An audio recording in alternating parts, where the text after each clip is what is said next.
நிறைய செயின் போட்டுருக்கேன். அவசரத்துக்கு கிளம்பி போடுங்கண்ணே போடுங்கண்ணே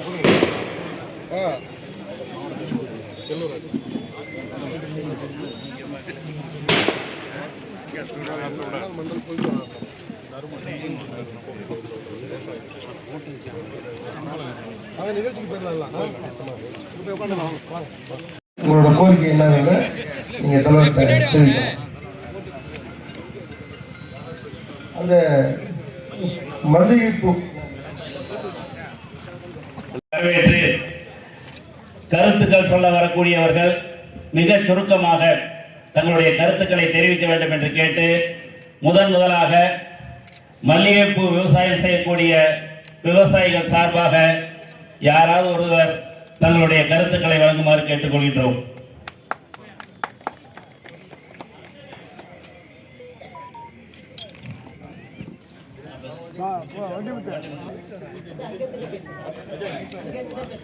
சரியான விலை, நிரந்தரமான விலை கிடைக்கிறது இல்ல. ஒரு நேரம் 500 ரூபாய் விற்கும், ஒரு நேரம் 50 ரூபாய் விற்கும், 5 ரூபாய் கூட வித்திருக்கு. இதெல்லாம் கருத்துல கொண்டு நம்ம ஐயா அவர்கள் எங்க பகுதிக்கு ஒரு மிகப்பெரிய சென்ட் ஃபேக்டரி ஒன்று அமைச்சு தரணும். இது நாங்க முன்னாடி அம்மா இருந்தாங்க, அவங்க கிட்டயுமே நாங்க தொடர்ந்து கோரிக்கை கொடுத்துட்டு வந்தோம். அவங்களுக்கு கலா இதெல்லாம் பண்ணி நிறைய பேர் நியமிச்சாங்க. அது கிடைப்பில் அப்படியே இருந்துருச்சு. இனி ஒரு காலத்துல எங்களுக்கு இந்த ஒரு சென்ட் ஃபேக்டரி அமைச்சு கொடுத்தா எந்த காலத்துலயுமே நாங்க விவசாயிகள் பயிர்களை கொண்டாந்து மல்லிகைப்பூ, முல்லைப்பூ, ரோஸ் இதெல்லாம் கொடுத்துக்கிறதுக்கு எங்களுக்கு தொடர்ந்து ஒரு வருமான வாய்ப்பு கிடைக்கிறது இந்த நேரத்தில் கிடைக்கும். அதை உறுதி பண்றதுக்கு நீங்க நிச்சயமா முயற்சி எடுப்பீங்கன்னு நாங்க நம்புறோம். ரெண்டாவதாக பக்கத்துல அரசு பள்ளி போதாவூர்ல இருக்குங்க. அது 2014-15 தரம் உயர்த்தப்பட்டு இன்று வரைக்குமே கூடுதல் பள்ளி கட்டணம் வகுப்பு இல்லை போதாவூர் ஊராட்சியில. ஆமா, அது டாக்டர் அம்மா புரட்சியில் இருந்தப்ப தரம் உயர்த்தினாங்க. ஊராட்சி ஒன்றிய பள்ளியை நடுநிலை பள்ளியிலிருந்து உயர்நிலை பள்ளி ஆக்கினாங்க. 2014-15 உயர்த்தப்பட்டு இது நாள் வரைக்குமே கூடுதல் பள்ளி கட்டணம் கிடையாது. தொடர்ந்து நான் மாவட்ட ஆட்சியர் இடத்துலையுமே அந்த துறை அதிகாரிகள், துறை சம்பந்தப்பட்ட அமைச்சர்கள் எல்லாத்துக்கிட்டுமே நேரடியாகவே என்னோட கோரிக்கை மனுமே அது நிரந்தரமான தீர்வு ஏற்படவில்லை. அதற்கு ஐயா அவர்கள் உரிய ஆவணம் செய்து எங்கள் மாணவர்களுக்கு இந்த நேரத்தில் உதவிடுமாறு அன்புடன் கேட்டுக்கொள்கின்றேன். நன்றி, வணக்கம். வருஷத்துக்கு முன்ன வாழை வந்துட்டு இப்போ 5 வருஷத்துக்கு அப்புறம் பார்த்தீங்கன்னா இந்த நோய் தாக்குதல்னால எங்கள் வாழை விவசாயம் அழிஞ்சிட்டு வருது. இது ஒரு பக்கம் இருந்தாலும் இந்த முட்டுவல் செலவு அதிகமாக வருது. இப்போ நேற்று போய் ஏழைக்கு இந்த பூ பண்ணுற மாதிரி நாங்கள் பண்ணுவோம். அதான் நாளைக்கு பொண்ணு சொல்லுவாங்க, ஏழைக்குன்னு சொல்லுவாங்க, ஊருக்கு வந்த மாதிரி அது பண்ணுவோம். கதலின்னு சொல்லுவாங்க. கிட்டத்தட்ட ஒரு வாழைக்கு 200 ரூபா செலவாகுங்கய்யா ஒரு மரத்துக்கு. இல்லைங்கய்யா, நீங்கள் நாங்கள் கால்குலேஷன் பண்ணி உங்களுக்கு வேணாலும் நாங்கள் உங்களுக்கு தரோம், ரிட்டனாக தரோம். இருந்தாலும் இப்போ உங்கள் அமைப்பு உள்ளவங்க அத்தனை பேர் விவசாயம் பண்ணுறது தான். அதான் நீங்களும் விவசாயம் பண்ணுறீங்க. ஒரு ஏக்கருக்கு 2 லட்சம், ஒரு லட்சம் 2 லட்சம் 1000 கட்டை தான் போடுவோம். 1000 வாழை போடுவோம்.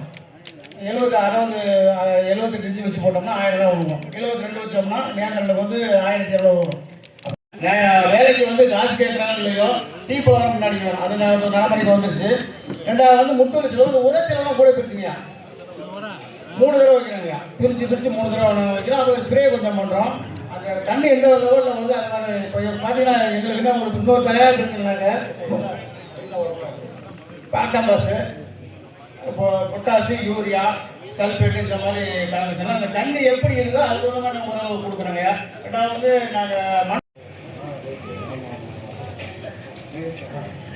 அதுக்கே நெல்லுக்கு வராங்கய்யா. இந்த நெல்லுக்கு எங்களுக்கு பார்த்தீங்கன்னா உழவு கூலியே கிட்டத்தட்ட ஒரு ஏக்கருக்கு 10,000 ரூபாய் வந்துடுங்க. இந்த டீசல் சொல்லிட்டு சும்மா போட்டுலாமா நாங்கள் ஐடியாவுக்கு வந்துட்டோம். 20,000 ரூபா வருதுங்கய்யா. 20-25 நெல்லுக்கு ஆகுது. ஏன்னா ஒரு நடவு கூலியே உங்களுக்கு 5,000 ரூபா வந்துருக்கு. கலையிலுக்கு இப்போ நான் எனக்கு இந்த வருஷம் பில்லுலாம் அதிகம் கிட்டத்தட்ட ஒரு ஏக்கருக்கு 4,000 ரூபாய் இப்போ களை மட்டும் எடுத்துருக்கேன். இப்போ நம்ம இழுந்தூரில் நிறைய இடம் இருக்குது. ஒரு பர்மனெண்ட்டான டிபிசி போட்டு எங்களுக்கு அது நெல் எடுக்கிறதுக்கும் நெல்லுக்கு விலை ஏற்றி கொடுக்கணும்னு நீங்கள் பரிந்துரை பண்ணணும் கேட்டுக்கொள்ளுங்க.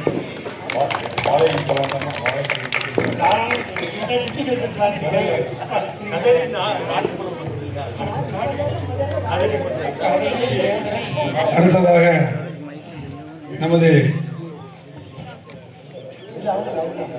அடுத்ததாக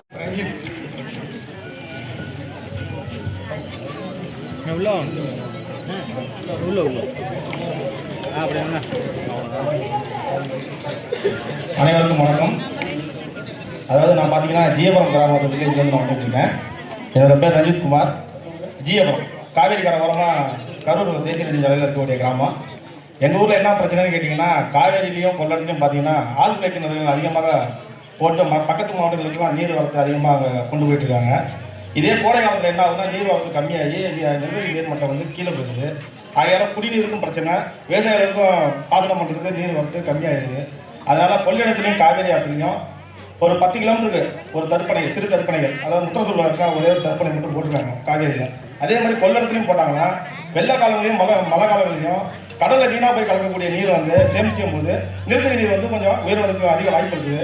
ஆகையால் கொள்ளிடத்துலையும் காவேரியிலையும் தடுப்பணை அமைத்தவர்களுக்கு தங்களால் முடிந்த உதவிகளை செய்ய வேண்டும் என்று கேட்டுக்கொள்கிறேன். இதில் ஒரே ஒரு புள்ளி மட்டும் ஆட் பண்ணணும். கொஞ்ச நேரத்துக்கு முன்னாடி பேசின அந்த மல்லிகை பூ சாகுபடி வந்து இந்த இடத்துல ரொம்ப அதிகமாக இருக்கு.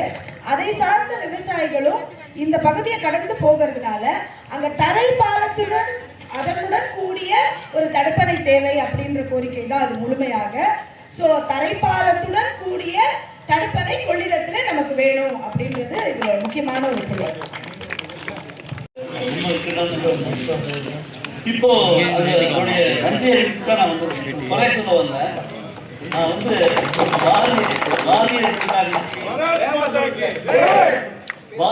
பாரதிய ஜனதா கட்சி வந்து அதை முன்னெடுப்பு எடுத்து, அதாவது எங்கள் கிராமத்தில் ஒருத்தர் ஜேவிஜி ஸ்ரீராமத்தர் எங்கள் கிராமத்தை சேர்ந்தவர், அவர் வந்து யூடியூபராக இருக்கார். அவர் வந்து அவரும் ஒன்றாவது அப்ளிகேட் பர்சன் தான், அவருக்கும் வீடு நிலவரம்லாம் இருக்குது. அவர் சொன்னார், இது வந்து கொஞ்சம் மீடியாவில் கொஞ்சம் கொண்டு போய் தான் இது பண்ணால் தான் மேலே புரியும் அப்படின்னு சொல்லிட்டு பண்ணார்.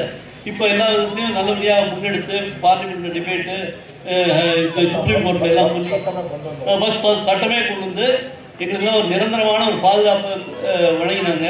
அந்த பாரதிய ஜனதா கட்சிக்கும் அவங்க அமைப்புகளுக்கும் எங்களுடைய நெஞ்சார்ந்த நன்றியை சொல்லி கிராமத்து மக்கள் சார்பாக நன்றி. ஆமாம், பாரத பிரதமர் எல்லாம் மாநில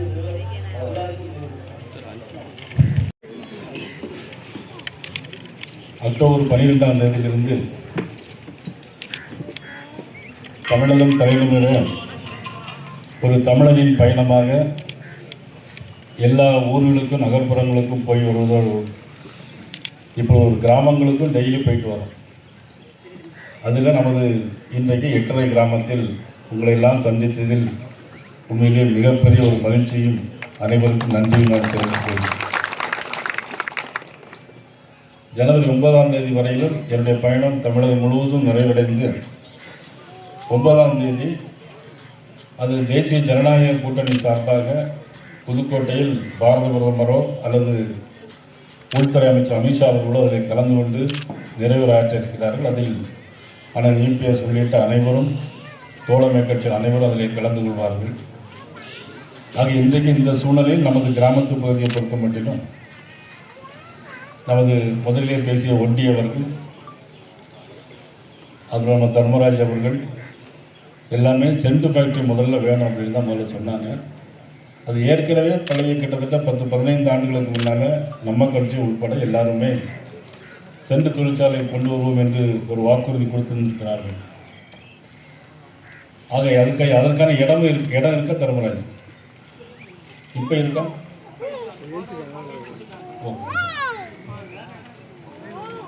இப்போ என்ன பொறுத்தவரை அரசாங்கத்தை பொறுத்த மட்டிலும் இப்போ மற்ற கட்சி மாதிரியும் மற்ற அரசியல்வாதி மாதிரியும் நாங்கள் வந்தால் ஆட்சிக்கு வந்தால் சென்ட் ஃபேக்ட்ரி கொண்டு வருவோம் அப்படின்னு நான் சொல்லிட்டு அந்தாலும் போயிட முடியாது. ஏன்னா இங்கே இருக்குது பார்த்தீங்கன்னா எல்லாருமே எனக்கு தெரிஞ்சவங்க.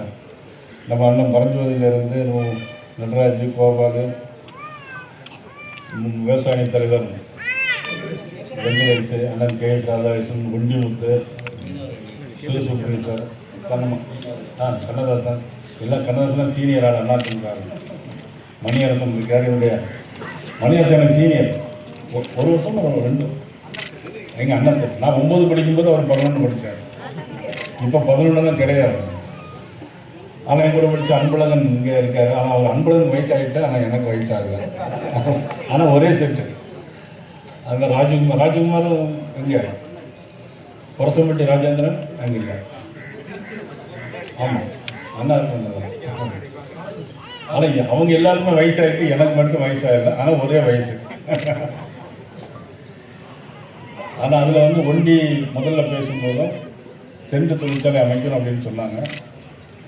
அது ஒரு சிரமம் இருக்குது. அரசாங்கம் வந்து எந்த தொழிலுமே செய்ய முடியாது. ஆனாலும் நமக்கு தேவை. ஏன்னா அந்த பகுதியில் விவசாயத்தை மட்டுமே நம்பி இருக்கிற நம்ம, வாழையாக இருந்தாலும், நெல்லாக இருந்தாலும், பூவாக இருந்தாலும், கண்டிப்பாக விவசாய மக்கள் அவர்களுக்கு ஒரு மேன்மை அடையணும்னு சொன்னால் அந்த பொருளுக்கு வேல்யூ ஆர்டர் இருந்தால் தான் நிச்சயமாக முன்னேற முடியும். அதனுடைய அடிப்படையில் என்ன பொறுத்த மட்டும் நிச்சயமாக இடம் இருக்க வேண்டிய நேரத்தில் அரசாங்கம் தேசிய ஜனநாயக கூட்டணி அண்ணன் இபிஎஸ் அவர்கள் முதலமைச்சராக வருகின்ற காலகட்டத்தில் நீங்கள் உள்ளோருக்குடைய ஆதரவோடு என்னால் ஒன்று உறுதியாக செய்ய முடியும். ஏன்னா பரஞ்சோதி இருக்கார், அவங்க எல்லாருமே இங்கே இருக்க எல்லாரும் எம்எல்ஏ மந்திரியாக வர போகிறாங்க. ஆனால் அந்த நேரத்தில் வந்து என்னென்னா ஒன்று உறுதியாக நம்ம செய்ய முடியும். என்ன செய்யணும்னா அது யாராவது ஒரு ப்ரைவேட், நிச்சயமாக உறுதியாக ப்ரைவேட் யாரையாவது ஒரு ஆளை ஏற்பாடு பண்ணி அவர்களுக்கு அந்த ஃபேக்ட்ரி போடுறதுக்கு அந்த சலுகைகளை கொடுத்து, மின்சார கட்டணத்திலையும் அல்லது இடம் கொடுப்பதிலையும் ஒரு சலுகைகளை கொடுத்து யாராவது தொழிற்சாலை போடுவதற்கு 100% நாங்கள் முயற்சி எடுப்போம் என்பது இந்த நேரத்தில் நான் சொல்லிக்கொள்கிறேன். அதே மாதிரி தர்மராஜ் சிறுதானியங்கள் நிறைய பண்ணுறாங்க, இயற்கை விவசாயம் பண்ணுறாங்க. 2023ஆம் ஆண்டு பாரத பிரதமர் நரேந்திர மோடி அவர்கள் சிறுதானியங்கள் ஆண்டாகவே அறிவித்து சிறுதானியங்கள் உலகெங்கும் விற்பனை செய்ய வேண்டும் என்பதற்காக பல நடவடிக்கைகளை எடுத்திருக்கிறார்கள். விவசாயிகளுக்கு ஆண்டொன்றிற்கு 6000 வீதம். நமது மாவட்டத்தில் மட்டும் கிட்டத்தட்ட 4 லட்சம் பேர் வாங்குறாங்க. 4 லட்சம் பேர் நமது மாவட்டத்தில் மட்டும் 6000 ரூபா வாங்கிட்டு இருக்கிறாங்க. அதில் நீங்கள் எத்தனை பேர் வாங்குறீங்க அப்படிங்கிற எனக்கு தெரியல. விவசாயிகளுக்கு இன்னொரு ஸ்கீம் வேறு இருக்குது. 60 வயதுக்கு அப்புறம் விவசாயிகளுக்கு மாதம் 3000 ரூபாய் ஸ்கீம் ஒன்று இருக்குது. அதுவும் நீங்கள் வாங்குறீங்களான்னு தெரியல. இதெல்லாம் மத்திய அரசுடைய ஒரு ஸ்கீம். ஆனால் அதில் எத்தனை பேர் வாங்குறாங்க, எத்தனை பேர் பயன்படுறாங்க, அது எப்படி முறை இருக்கிறத நீங்கள் வந்து சம்மந்தப்பட்ட நம்ம கூகுளில் போய் சர்ச் பண்ணி அதை தெரிஞ்சுக்கிட்டு அதெல்லாம் வாங்கி கொடுக்கறதுக்கு விவசாய சங்கத்தை உள்ள பாரதிய ஜனதா கட்சியாக இருந்தாலும் அதிமுகவாக இருந்தாலும் அதெல்லாம் மத்திய அரசுடைய திட்டங்கள் நிறைய இருக்கு. அதை பயன்படுத்திக் கொள்ள வேண்டும் என்று நான் கேட்டுக்கொள்கிறேன். அதே மாதிரி நம்ம தங்கவேல் சக்திவேல் அவர்கள் பேசும்போது யூரியாவுக்கு மட்டும் மானியம் இருக்குது. ஒரு யூரியா ஒரு மூடைக்கு கிட்டத்தட்ட 1500 ரூபாய்க்கு மேலே வருது ஒரு மூடைக்கு. ஆனால் நமக்கு கிடைக்கிறது 300 ரூபா தான் கிடைக்கும். நிதியமைச்சர்கிட்ட நீங்கள் பேசிகிட்டு இருந்தோம். அவங்க சொல்கிறாங்க விவசாயிகள சப்சிடியிலே எனக்கு யூரியாவுக்கு மட்டுமே இவ்வளோ ரூபா போகுது. ஒரு மூடைக்கு 1000 ரூபாய்க்கு மேலே ஒரு மூடைக்கு மட்டும் சப்சிடி வரும். உண்மை இல்லையா? இதை மத்திய அரசு தான் கொடுக்குது. ஆனால் மாநில அரசு இதில் எந்த விதமான சம்பந்தமும் எந்த விதமான விவசாயிகளுக்கு நலனை அக்கறையில் எடுத்துக்கொண்டு இல்லை. இந்த மாதிரி வாழை அதிகமாக இருக்கிறது. வாழைக்கு ஆதார விலை கூட வேணும்னு ஏற்கனவே திமுக தேர்தல் அறிக்கையில் சொல்லியிருந்தாங்க. திமுக தேர்தல் அறிக்கையில் சொல்லியிருந்தாங்க. ஆனால் அவங்க இந்த 5 வருஷம் ஆட்சி முடிய போது இன்னைக்கு இல்லை. அவர் சொன்ன மாதிரி தர்மராஜ் சொன்ன மாதிரி ரசகதலி எங்கள் பகுதியில் வந்து பார்த்தீங்கன்னா அதிகமாக கொஞ்சம் விலை இருக்கும். இந்த பகுதியில் கொஞ்சம் எப்படி இருக்குன்னு தெரியல. அது மட்டும் வாழை வந்து திருப்பி எடுத்துகிட்டு போகிறீங்களா, 2வது அடி விடுறீங்களா, என்ன தெரியாது. எந்த மாதிரி இந்த பயிர் பண்ணுறாங்க எனக்கு தெரியல. ஆனால் வாழைக்கும் நெல்லுக்கு ஏற்கனவே ஆதார விலை 1400 இருக்குது.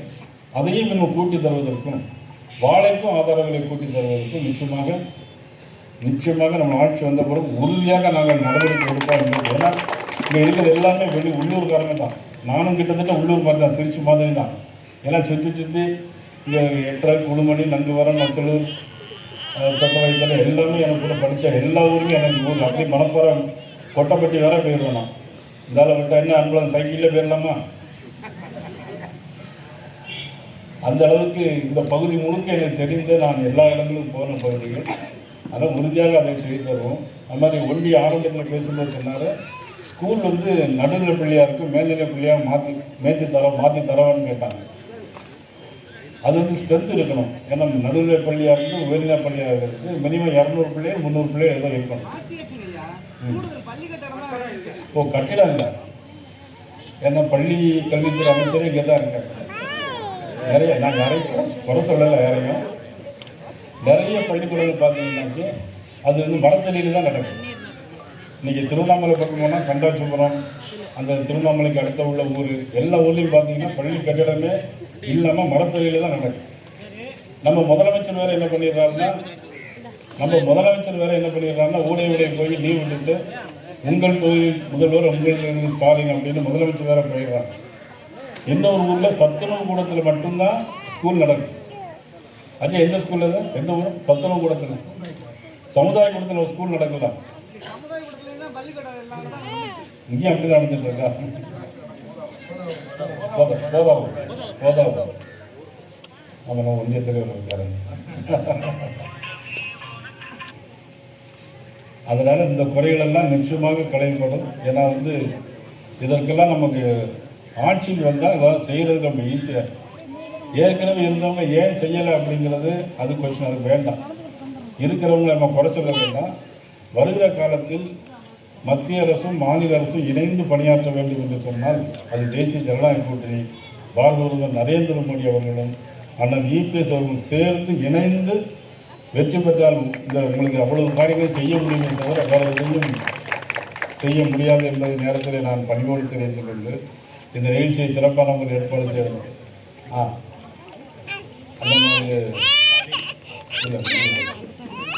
ரஞ்சித் தடுப்பறை கெட்டது. ஆனால் இந்த ஒரு தடுப்பறை அவங்களுக்கு கெட்டவன் ரஞ்சித் கேட்டிருக்காரு. இங்கே மட்டும் இல்லை, அதாவது காவிரியில் மட்டும் இல்லை, எங்கள் ஊர் தாமிரபரணிக்கும் சேர்த்து நாங்கள் ஆட்சிக்கு வரும்போது நிறைய தடுப்பணைகள் கட்டி இந்த நீர் ஆதாரத்தை பெருக்குவதற்கு உறுதுணையாக இருப்போம் என்பதை இந்த நேரத்தில் தெரிவித்துக் கொண்டு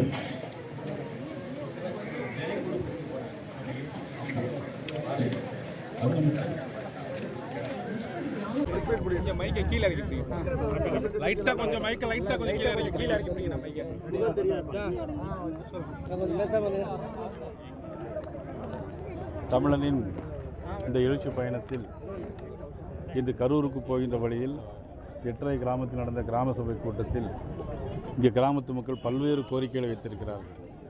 அதாவது கடந்த கால திராவிட முன்னேற்ற கழக அரசு, கடந்த காலம் வாயிலே வந்துருச்சு அது. ஆமாம், திராவிட முன்னேற்ற கழக அரசு ஏற்கனவே வாக்குறுதி கொடுத்திருந்தார்கள், வாழைக்கு ஆதார விலை வாங்கி தருவோம் என்று. அவள் 5 ஆண்டு காலம் ஆகியும் வாழைக்கு ஆதார விலை தரையில் என்று குறை சொல்லியிருக்கிறார்கள். அதே மாதிரி இந்த பகுதி மக்கள் பூ அதிகமாக விளைகின்ற பகுதி. ஆக சில நேரங்களில் அதிகமாக விளையும் போது பூக்களுக்கு விலை இல்லாமல் போகிறது. ஆகவே ஒரு சென்ட் ஃபேக்ட்ரி வேணும் என்று இந்த எட்டரை பகுதி வேண்டும் என்று கேட்டிருக்கிறார்கள். அது மாதிரி நெல்லுக்கும் ஆதார விலை வேணும் கேட்டிருக்கிறாங்க. கோதாவூர் கிராமத்தில் மாணவர்கள் வந்து சமுதாய கூடத்தில் இருக்கிறார்கள். சமுதாய கூடம் புக் பண்ணும்போது மாணவர்கள் வந்து வெளியே மரத்தடிக்கு வந்து வெயிலில் இருக்க வேண்டிய சூழ்நிலை ஏற்படுது. இதையெல்லாம் பள்ளி கல்வித்துறை கண்டுகூட இல்லை என்று குற்றச்சாட்டுகளை சொல்லியிருக்கிறார்கள். அவர் காவிரியில் தடுப்பணைகள் வேண்டும் என்று கேட்டிருக்கிறார்கள். ஏற்கனவே மாண்புமிகு நீர்வளத்துறை அமைச்சர் அண்ணன் துரைமுருகன் அவர்கள் சட்டமன்றத்தில் 1000 தடுப்பணைகள் கட்டுவோம் என்று சொன்னார்கள். எங்கேயுமே ஒரு தடுப்பணையாவது எங்கேயும் கட்டினார்கள் என்று எங்களுக்கு தெரியவில்லை. ஆனால் காவிரி நிச்சயமாக தேசிய ஜனநாயக கூட்டணி ஆட்சிக்கு வந்த பிறகு, ஏன்னா இனிமேல் கால அவகாசம் கிடையாது, இனி பணம் சாங்ஷன் பண்ணி அவர்கள் கட்டுவதற்கு வாய்ப்பே கிடையாது. அதனால் நிச்சயமாக அதை மாண்புமிகு பாரத பிரதமர் நரேந்திர மோடி அவருடைய தலைமையில் அண்ணன் இபிஎஸ் ஒரு முதலமைச்சராக வந்த பிறகு நிச்சயமாக அந்த பகுதி மக்களுக்கு இந்த தடுப்பணையும் அவர்கள் கேட்ட அனைத்து கோரிக்கைகளும் நிறைவேற்றி தருவோம் என்று நாங்கள் இந்த பகுதியில் ஒரு கோரிக்கை இந்த கிளை வைக்கலாம் முறையாக கூறு வரல. ஒவ்வொரு வருஷம் விவசாயிகள் வந்து நிறைய நஷ்டம் சந்திக்கிறாங்க. பல முறை கோரிக்கை அதிகாரம் கண்டுக்க மாட்டேன். இல்லை, நிச்சயமாக அதான் அந்த அரசு வந்து முதலமைச்சர் வந்து அவர்கள் எதையுமே 4 வருஷம் எதையுமே கண்டுகொள்ளவில்லை. அவர்களுக்கு ஒரே நோக்கம், தன்னுடைய மகன் துணை முதலமைச்சர் உதயநிதி ஸ்டாலின் அவர்களை முதலமைச்சராக்க வேண்டும். அதற்காக கூட்டணியை இறுக்கி பிடித்து கொண்டிருக்கிறார்கள். அது எந்த அளவுக்கு அவர்கள் வெற்றி பெறப் போகிறார் என்பதை மக்கள் தீர்மானிக்க வேண்டும். தேர்தலில் யாருக்காவது ஓட்டுக்கு பணம் கொடுத்தா தரமான விதைகள் கிடைக்கலன்னு சொல்லி விவசாயிகள் உரத்தட்டுப்பாடு பொறுத்த மட்டும் மத்திய அரசு சம்பந்தப்பட்ட வேலை அனைத்தும் முடிந்து தேவையான உதவிகளை மத்திய அரசு செய்து கொண்டிருக்கிறது. மாநில அரசு அதில் அதிக கவனம், வேளாண்மை துறை அமைச்சர் அதில் அதிக கவனம் செலுத்த வேண்டும். விதைகளை தரமான விதைகளை உருவாக்குவதற்கு அவர்கள் ஏற்பாடு செய்ய வேண்டும் என்று கேட்டேன். மாநகராட்சியை மாற்றக்கூடாது அப்படிங்கிற ஒரு கோரிக்கை வந்து அதிகமாக இருக்கு. கிராம சபை கூட்டங்கள்ல அதிகமாக